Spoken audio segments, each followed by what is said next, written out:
This is Mobvoy's latest watch, the TicWatch Pro 3 Ultra. Yeah, it's a bit of a mouthful. Now, I've been wearing the original TicWatch Pro 3 for about a year, and I have to say I'm really into that watch. As far as smartwatches go, that is my smartwatch of choice. So when Mobvoy came out with the TicWatch Pro 3 Ultra, I had to have it and I have to tell you guys about it. Now, obviously, this is a running channel. I want you guys to come here for all your running needs. So with that said, if you require a smartwatch rather than just a specific sport watch, that's what the focus of this video is going to be about. This is going to be my focus of the TicWatch Pro 3 Ultra. I want to know how it works for a running watch. But of course, there are loads of other features in the TicWatch Pro 3 Ultra. So I'm going to go over most of them, and then you decide if this is the watch for you. Let's get into it.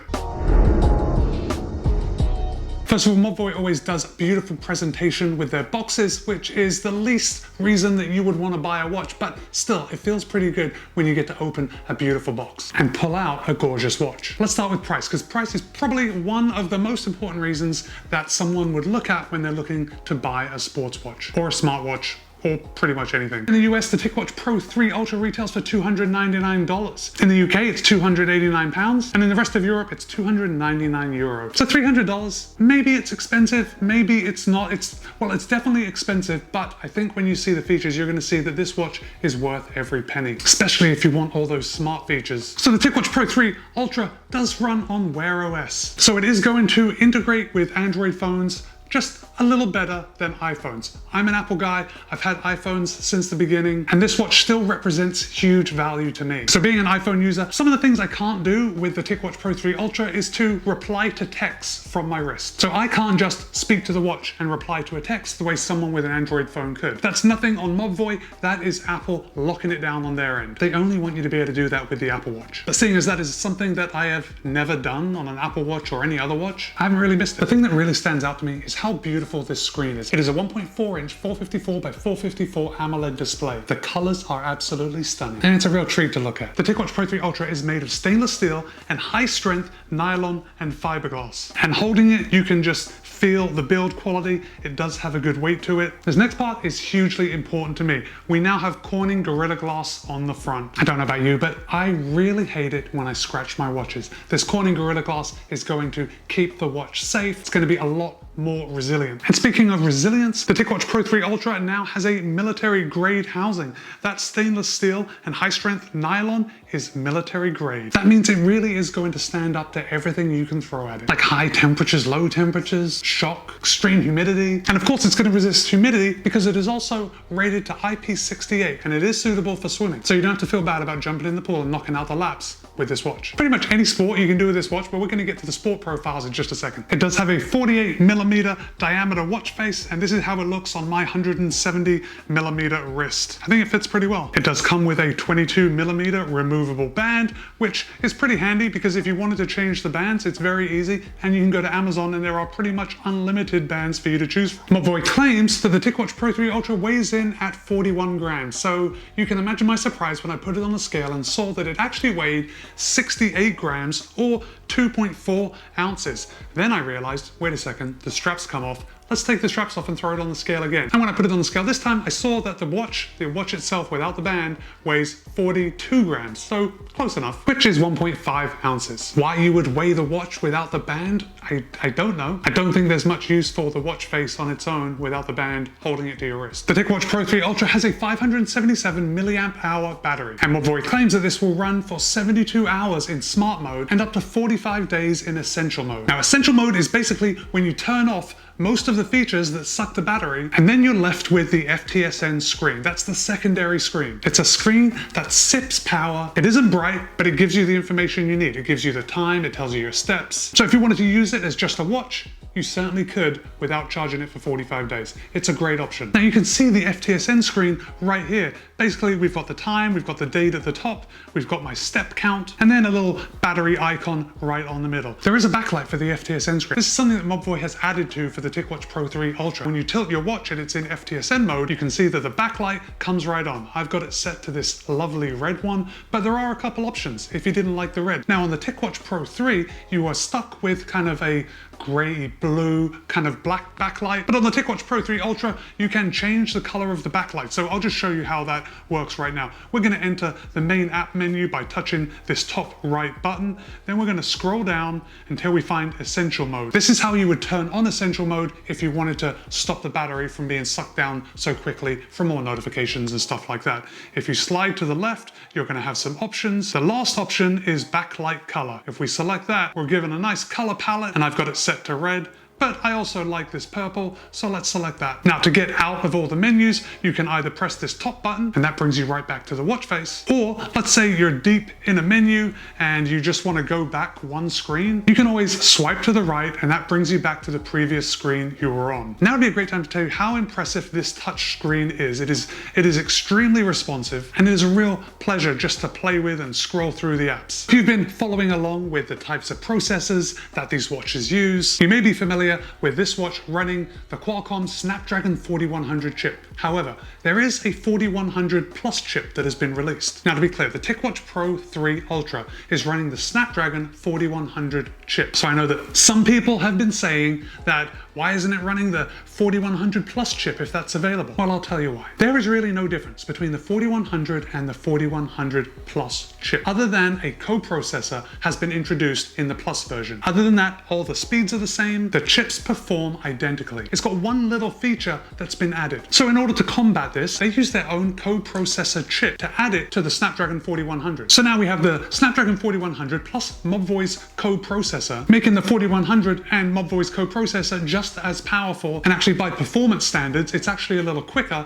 than the 4100 chip alone. Now, the coprocessor only powers the FTSN screen. It's to keep it in that low power mode, while the 4100 chip powers everything else, all the high power stuff. So if you have doubts about the TicWatch Pro 3 Ultra just because of the chip that's being used, I want to put those worries to bed. That is not a legitimate reason to not like this watch. Mobvoi has solved the problem, and they've done it better than the 4100 Plus. Let's also talk about Wear OS. Now, some of you may be aware that Wear OS 3 is out. It's out for only Samsung watches. Now, I don't know if this is true, but it seems like if Wear OS has been released only to Samsung and not the other watches that can benefit from it, it seems like Samsung and Google, they got into some kind of agreement to give exclusivity to Samsung watches before all the others. But I don't want you to worry, because if you were to buy this watch today, it's going to be coming with Wear OS 2, which is actually pretty fantastic. I've got no complaints, but I know what it's like to want the latest and greatest thing. You don't have to worry, because whenever that exclusive agreement runs out, which is going to be sometime in early 2022, you're going to be able to upgrade this watch to Wear OS 3. It's coming. At the release of this watch, it is not yet available, but this watch will get Wear OS 3, I promise you. The TicWatch Pro 3 Ultra, you know what, let's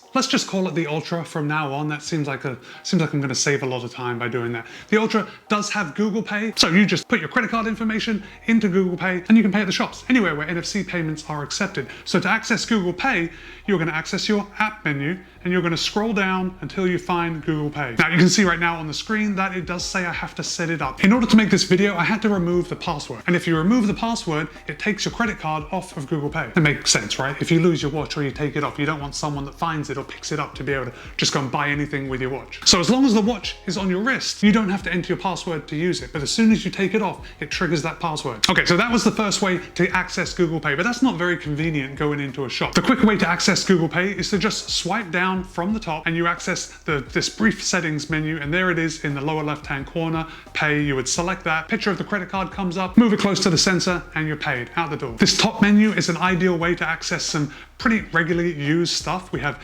airplane mode, you have your sound menu, you can find your phone, you can put it on sleep mode, you can pay, and then this middle one with a small watch, that's theater mode if you wanted to put your watch into theater mode. This little cog at the top access the setting menu. Now again, you can also access the setting menu from the apps, and you would just scroll down to the settings and then you get to the same menu. If you wanted to access it quickly, you just scroll down and hit the settings wheel. If you scroll to the left, you're going to get Google Assistant. You can also access your Google Assistant by pressing and holding the top right-hand button. What's the weather forecast for tomorrow? Tomorrow in Lakewood Ranch, Florida, scattered showers with a high of 75 and a low of 63. So that's a good time to tell you that there is a microphone and a speaker. And it's pretty handy when my phone is in my pocket, I can answer the phone on my watch and speak through the watch. Of course, I don't want to be that guy, so I don't do that. If we swipe up from the bottom of the main screen, we get notifications. Of course, I cleared out the notifications before making this video. I don't know why I did that, but that's where you would see them. Now, when we swipe to the left, we get tiles. These tiles are configurable in the Wear OS app. So this is what I have set up as my tiles.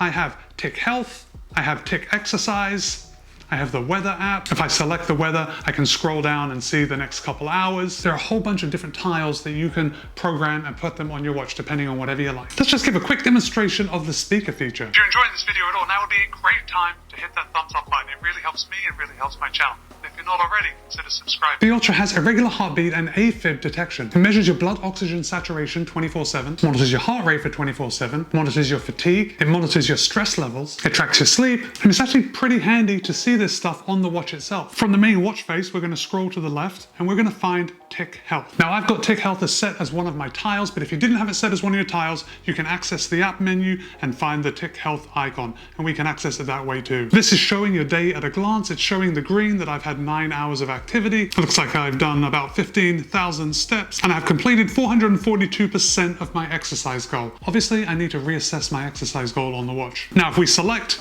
Tic Health, we go to our day, and we can see these little peaks of steps. That's where I went for my run this morning. Then there's my exercise. These are the active hours from when I woke up to when I'm filming right now.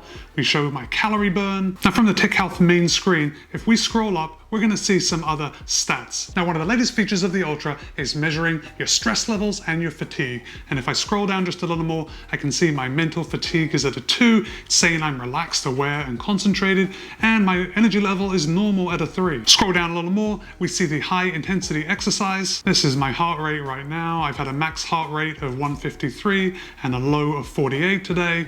And then it gives you the rings to show you the week. Scroll down a little more and we get to sleep. Now, last night I had a good night's sleep. Obviously, 8 hours and 51 minutes from 8:15 at night until 5:05 in the morning. Now, if I select that, we get a little deeper into the sleep menu. And just like this, it gives you all the stats. Light sleep, deep sleep, it shows you your heart rate throughout the night, your average heart rate, your lowest heart rate, and your highest heart rate in the night. Now we can see here that I've got no data from my oxygen saturation while I was sleeping. And that's because I've got the 24-hour fatigue and stress level monitoring on. If you've got that fatigue and stress level monitoring on, you can't have the O2 sats on all the time. If you had the same settings as me and you wanted to see your blood oxygen, you can just go to the main app menu. We're going to come down to Tic Oxygen, select that, and it will measure it. 98%.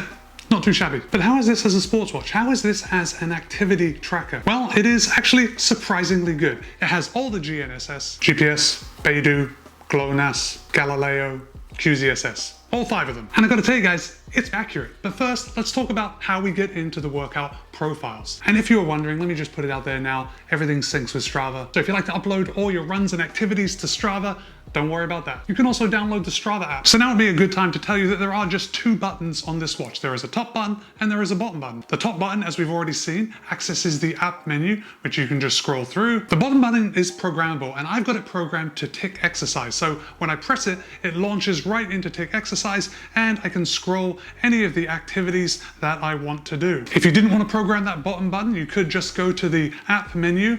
I know that Tic Exercise is at the top for me. There it is, and I could access it that way. I can also track my runs using the Strava app. But I have to tell you, I have tested both. I've tested Strava and I've tested Tic Exercise.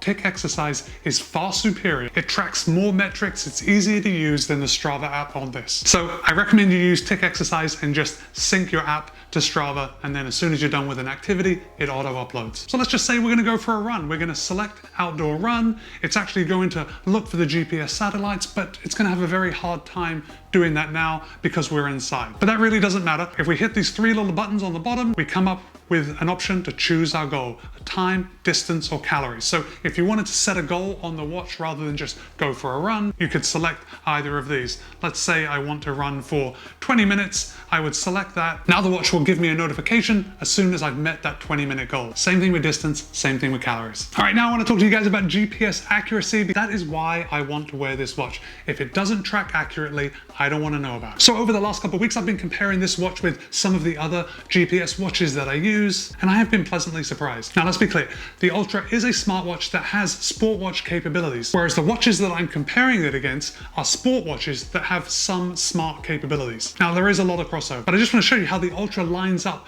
to more expensive and more specific watches in the field of running and sports. On your screen right now, you are seeing 3 instances of the same run using 3 different watches. On the left, we see the TicWatch Pro 3 Ultra measured 8.17 miles, the Chorus Vertex 2 measured 8.21 miles, and the Polar Grit X Pro measured 8.25 miles. Look down just a little bit and you're going to see the Ultra measured my heart rate at 130 beats per minute average, the Vertex 2 measured my heart rate at 132 beats per minute, and the Polar Watch measured my heart rate at 131 beats per minute average. Pretty impressive, pretty close. There's always going to be some variability in between brands, but it's good to see that they're all pretty close. I am very pleased with that, and I think that is high praise for the TicWatch Pro 3 Ultra. Okay, we're gonna do just one more, and this run is a little different because this run I did intervals. And intervals are notoriously difficult for an optical heart rate monitor to pick up because your heart rate's going up and down, and the optical heart rate monitors are notoriously laggy. So on this run, on the left, you see the Ultra measured the distance at 10.47 miles, the Vertex 2 measured the distance at 10.51 miles, and the Polar measured the distance at 10.56 miles. As far as heart rate goes, the Ultra measured my heart rate at 145 beats per minute average. The Chorus Vertex 2 measured my heart rate at also 145 beats per minute average. And the Polar measured my average heart rate at 146.